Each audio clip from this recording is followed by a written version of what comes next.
All right, I have Zach Burks, CEO and founder at Mintable. Welcome, Zach. Hey, thank you for having me, Joe. I appreciate it. Yeah, no, I'm really looking forward to it. I always love a conversation around NFTs, which just to make sure, because some people are still like, what? So NFTs, of course, non-fungible tokens are a derivative of blockchain technology. The mania peaked in 2021 with the likes of Bored Ape Yacht Club and CryptoPunks. The latter still holding value, but not at the highs that they once were because they were considered the original grail. So today's conversation, we're moving away from art. We're moving away from the JPEGs that people are so familiar with when we start to think about NFTs. And even when I have normal conversations with people, I mention NFTs, they say to me, what, aren't those all gone now? Like, what's the point of this? So today I'm really happy to have Zach on because we're going to really try to focus in on how institutions are using this and how NFTs will creep into all of our lives in many different ways going forward. But before we do that, Zach, could you please let us know a little bit more about your past? What led you to founding Mintable? Yeah, absolutely. And it sounds like you're very well versed in NFTs and an NFT fan, so that's always good. A little bit about myself, where to start. U.S. Army veteran, got out of the military, started different businesses, taught myself coding. Uh, I found Bitcoin very early on in 2012. 2015, 2016, became a smart contract developer on Ethereum. 2017, I found CryptoPunks. They came out, caught my attention, started working on NFTs. Didn't know it at the time. It wasn't a conscious decision or anything, but since 2017, that's the only thing I've worked on. I'm one of the, I guess, oldest NFT developers on the planet, and so you might say the most experienced or one of the most experiences.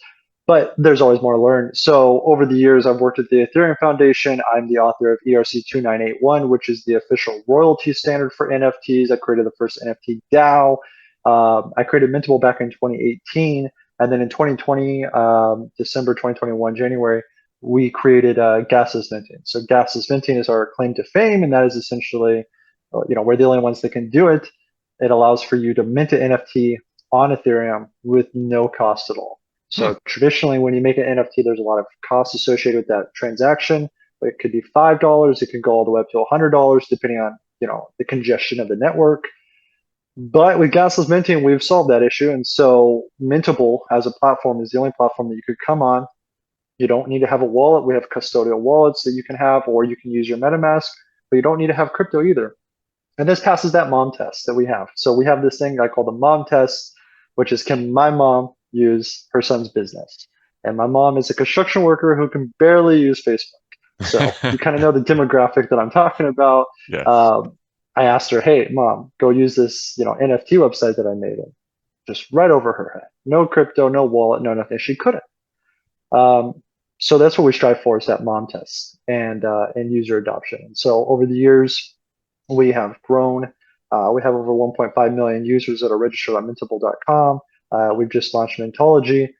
We've been working with multi-billion-dollar companies, governments, institutions, courts, central banks, you name it.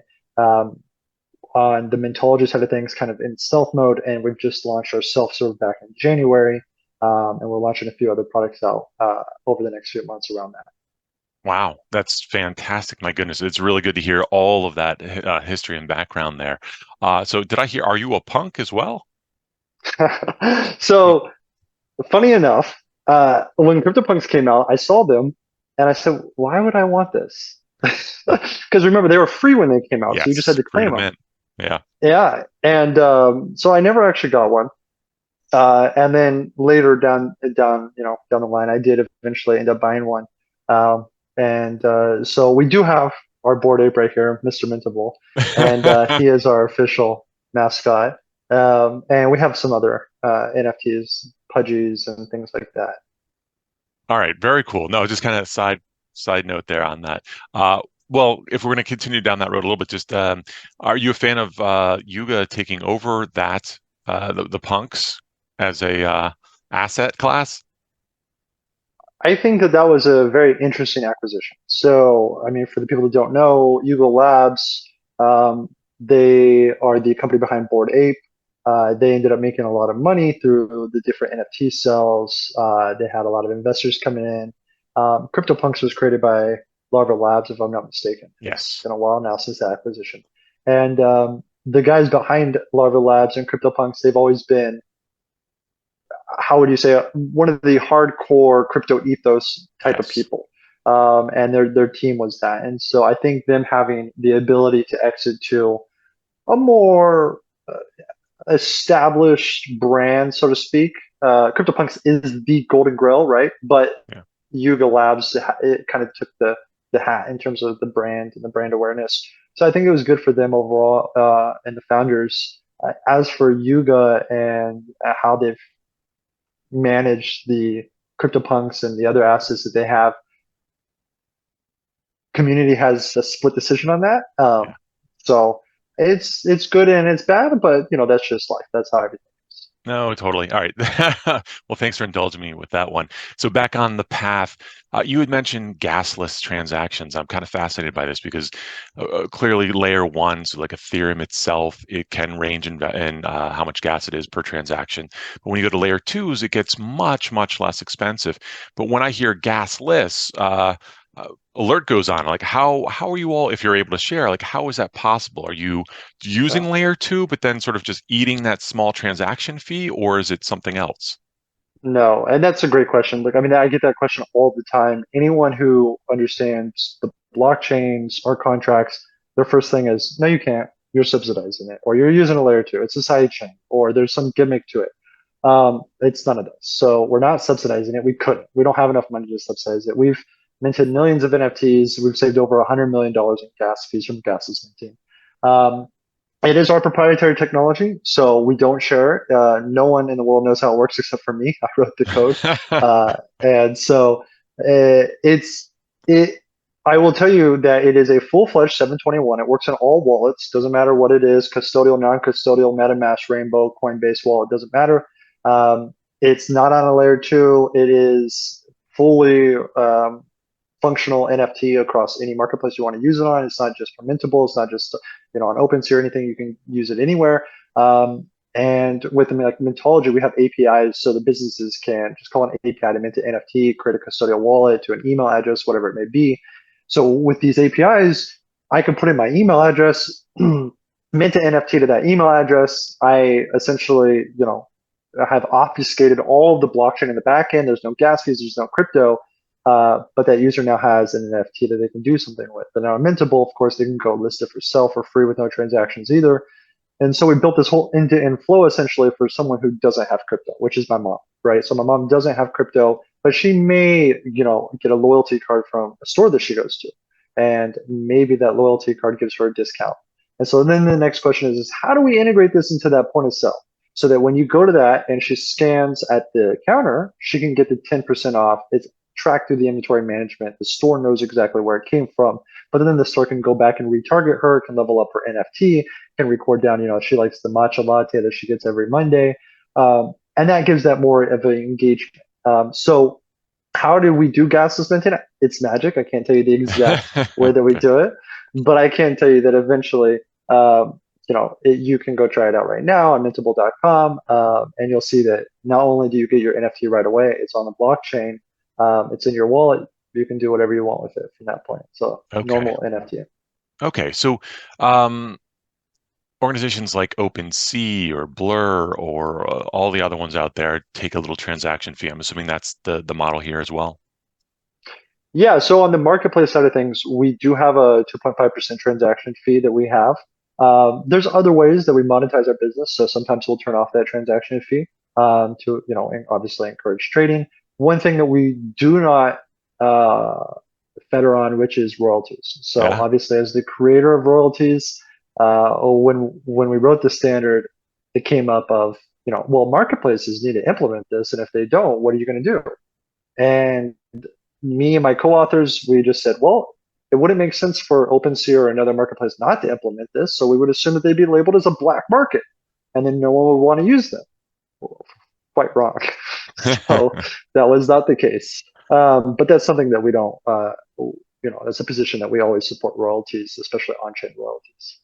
Well, it's come back in favor, right? So now you have other organizations that have said, you're not going to be able to trade unless, or buy or sell, unless you honor these royalties. So I think the Blur thing sort of killed it. Another marketplace that basically took away all of these types of transactions or royalties. So, but now I think we're moving back in that direction, which I think is fair, especially to the artist, most importantly, right?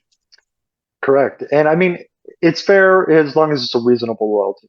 There are some projects that have like a 50% royalty, and that's insane. Yeah, I haven't seen that. Okay. No, Yeah. that makes a lot of sense. Okay, so staying on the sort of corporate world, there are a lot of stories out there that I've heard about that I know people are probably less familiar with, but how NFTs can help, but also, something to think about beyond those JPEGs. And one is, I think Mike, MasterCard is involved in NFTs now. Is that right? Yeah. So we're partnered with MasterCard. We've been partnered with MasterCard for, I think, coming up on 3 years now, 2 or 3 Oh, wow. years. And we've got a very deep relationship with MasterCard. We've worked with them on a lot of different projects and events. So one of the things that we've worked with is MasterCard and the Central Bank of Australia test out, a CBDC, which is a central bank or Okay. central bank backed digital currency. Um, and we built a marketplace to allow and facilitate using a digital Australian dollar to be able to purchase NFTs and run through Mastercard's payment systems with the central bank. Another example of things that we've done with Mastercard is at different conferences we've increased their footfall through the conference upwards of in different conferences by having engagement come through NFTs at these events. And at NFT NYC this year, just about a month ago, we showcased a game as an example of something that you can be doing at an event as a unique way to increase engagement, increase participation, increase networking. And so there's a lot of unique ways that MasterCard leverages NFTs. And there's other businesses out there as well. We're also partnered with Amazon, AWS, and Amazon Partner Network, Media Corp, which is the largest media agency here in Singapore, publicly listed companies on NASDAQ, publicly listed companies on Singapore Stock Exchange, uh, governments, and the list goes on. Those are great stories. I firmly believe in this technology myself. I think it's really important that we start to see this spread into other areas. But one of the things that I'm a little disheartened by, but I'd love to hear your thoughts on it, are when large organizations like Starbucks or Disney sort of pull away from it. What do you think? Is that just a interim, short-term thing that they've decided to pull away from, or is that something else looming in the distance? Yeah, when I look, I've talked with every large company that you could probably think of. I mean, not every, but essentially, pretty much in the top 100 companies, I hear you. almost Yeah. all of them. And the core aspect across every single company, whether it's insurance, whether it's hotels, whether it's manufacturing, whether it's automobiles, is that they just don't know about NFTs. We're in the early 90s and you're going to a corporation, and you're saying, hey, you need a website. And they go, what's a website? I don't need a website. I have an auto repair shop. I'm never going to need a website, right? Of course, 10 years later, they have a website now. Um, so when you talk to these brands, whether it's Starbucks, as your example you used, or Disney, I think a lot of it is they're trying to innovate, right? For example, Disney's they've got their innovation labs, or I think it's called like Imagination Labs or something like that, and they're making really cool stuff like the holodeck. At the same time, they're experimenting with this technology that came out NFTs, but they don't really know how to utilize it.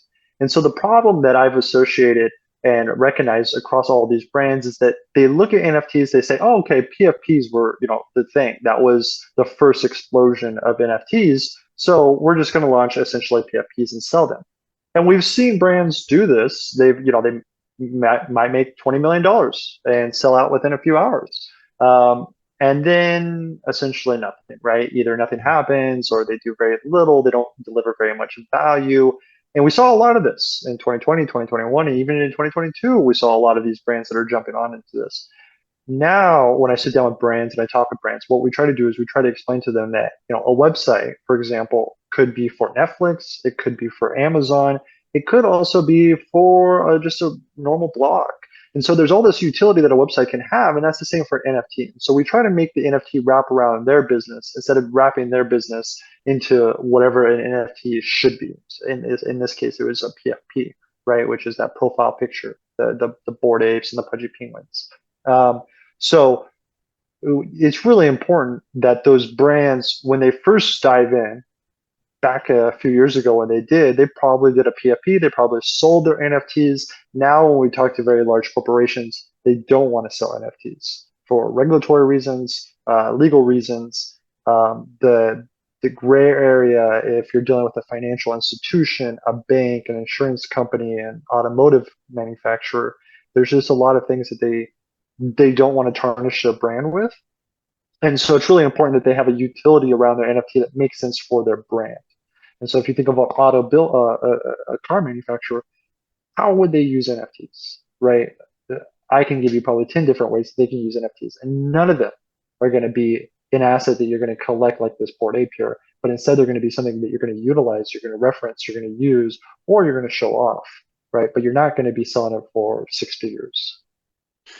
I mean, you've touched on so many different things there. I mean, the legal side, the security side, even the Howey test, all those types of things are one thing.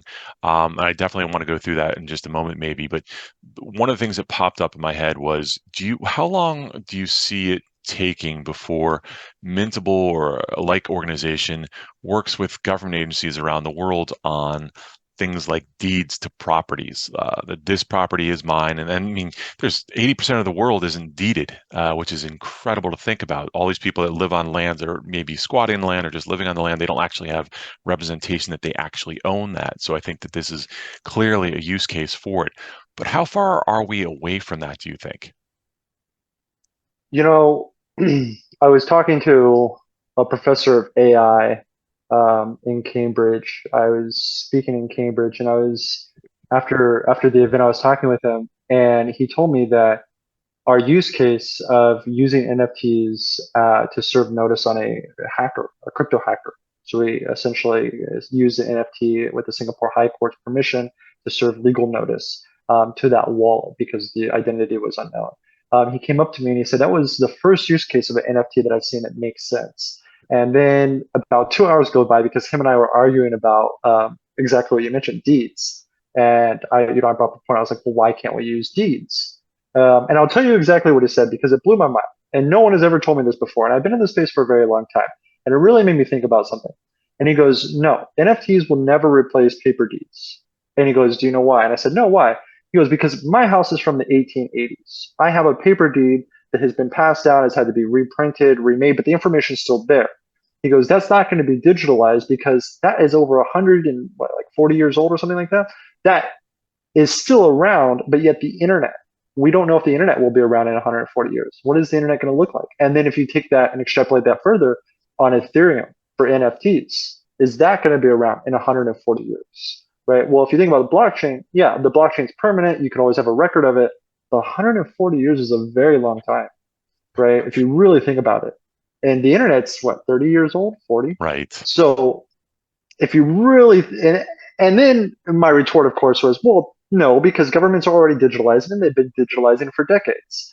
And I go, so there's obviously some trust in the internet. But that point alone is a very valid point for deeds when you talk about government records. Now, on the flip side, though, we already are working with certain governments to do different things. So whether it is archiving cultural records, there's a government that we're working with, whether it is providing services. I got to be careful about what I say here.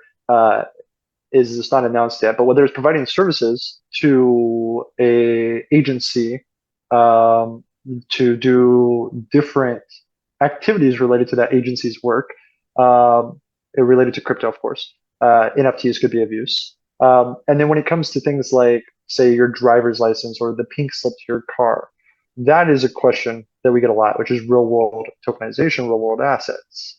And that's a very hard problem to solve because if you have an NFT that represents the deed to your car or the deed to your house or anything like that, maybe an NFT that represents the Mona Lisa, for example, all these apply to the same issue, which is how do you keep the two together? What stops you from, say, transferring that NFT and keeping the Mona Lisa, transferring that NFT but keeping your car, right? And then I go into the DMV and say, hey, look, I've got this NFT that says I own that Ferrari.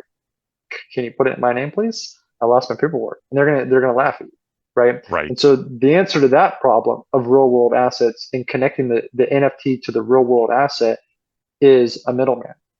There's got to be a middleman involved to be able to custody those assets or ensure that the assets stay attached. And so when you think about a car, for example, you need to have the government agency, so the DMV needs to be on board, the state needs to be on board and say, okay, we're going to recognize these records as legitimized records. But then you also are going to need car dealerships, all the registration documents and everything like that, and all the different companies that you might be filing that documentation through. If you're buying a car dealership or whatever, if they're giving it to the DMV, reporting it, or if you're self-reporting, then there will probably be a contract that they will have in control that they will only allow NFTs to be recognized from. But the point is that there has to be a middleman that has to agree to cooperate. And so when you talk about anything that requires governments, cars, land, company KYC, director information, financial statements, all of the required documentation that you would give to a government um, is going to take a very long time. Think about how long it took for the government to digitalize. And if you think about the US government, there's parts of it that are still not digitalized, right? And Yes. so I wouldn't bet on going into the DMV with an NFT to get a paper copy anytime soon. But I can tell you, at least for America, but I can tell you there are other governments around the world that are taking NFTs and the technology seriously. Yeah, We so are working with a few governments. okay. I Sorry, mean, go it's on. amazing to hear about. I think the part that I grapple with is the initial premise of what the professor had said, right? So the idea that paper will be around. It, I don't honestly, I don't see the difference between paper and something that's digital. You could forge the paper just as easily as you could forge the digital. So clearly, we're moving in the digital realm. Um, most countries will have to do leapfrog technology in the sense that, let's say they're going to blow away their entire deed system.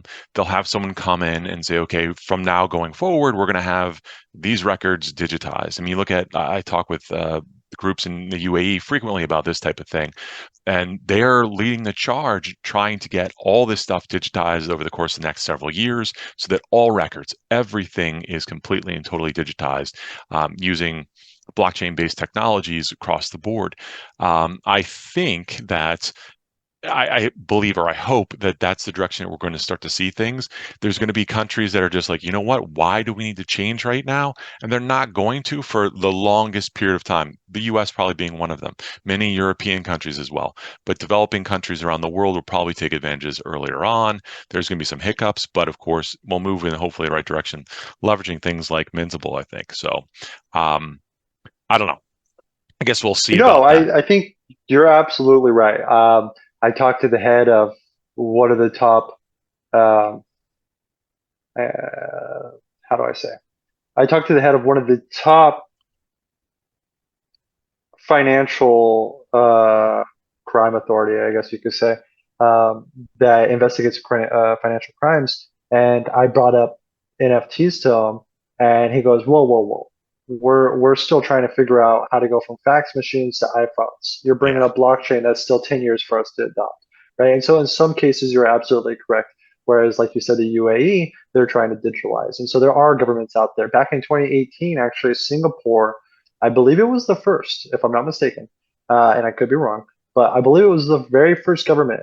They issued diplomas from their national university on the Ethereum blockchain as NFTs. And when I saw that, that made me, a little star twinkle in my eye. And actually, here I am in Singapore right now. And so we're incorporated and we're based out of Singapore, right? Wow. So Singapore is a very progressive country in terms of blockchain technology. You can look at the UK and the rest of the EU. They've just passed legislation, the EU, specifically MiCA, for setting out regulatory frameworks and guidelines around different cryptocurrency transactions and businesses and what's required and streamlining that process. And NFTs slightly were touched on in that, but that kind of foundation shows that governments do understand this. Hong Kong allowing an ETF, China working on a CBDC. India's gone back and forth on the matter of cryptocurrencies, but I think ultimately they'll end up doing something. You look at the EU and the UK, they understand that legislation needs to happen. They're all for regulation. And so I think regulation is good. And I think that's one of the issues with the US right now, is that Right. the US doesn't have the clear guidelines and structures in place for a cryptocurrency company or a blockchain company to operate out of. And you've probably heard it from other CEOs or founders, but I don't think there's anyone today that would open up a blockchain company in the US. And if they do, it's a pretty big mistake. There's a lot of risk there. Yeah. Now, I will say that with the governments that we have worked with, there is a lot of interest. Surprisingly, there's some three-letter agencies in the U.S. Not those ones, not like the CIA or anything like Right. that. Right. But other three-letter agencies, and then some other ones that are not three letters, and they're looking at NFTs. And when they reach out to us and we get on these conversations, I'm always surprised to hear that this is their views and how they look at and treat NFTs. Another example I have was I was sitting on a panel, and there was someone from the UN to my right, and then to my left was someone who worked at I think it was the DOJ, and she was investigating like Silk Road Bitcoin drug dealers back in the day. Right. Um, and we were discussing about the NFT technologies and the potential use cases and ways that they can combat financial crimes and things like that. Um, and afterwards, talking with that special agent and just her understanding and knowledge of how NFTs are being utilized and the ways that they're being used for, say, terrorist financing, or the ways that they're being used to get around sanctions. Um, there's a lot of awareness that they're aware of. They know this technology, so it's not like they're ignorant, right? It's not like they're just like completely Right. oblivious to what a smart contract is or what an NFT is or how to regulate it. I think what it is it's just the bureaucratic red tape, and the process takes so long that this technology is moving so much faster than any regulation can keep up with. No, you're absolutely right. I mean, especially in the US, there's lack of clarity at this stage. So hopefully in time and a short amount of time, they will get that, because it's it's important and imperative for industry. That I know so many people have left the US for other parts of the world because of that. And it's really unfortunate to see. My goodness, Zach. Well, this has been fantastic. I really appreciate your time. Thank you.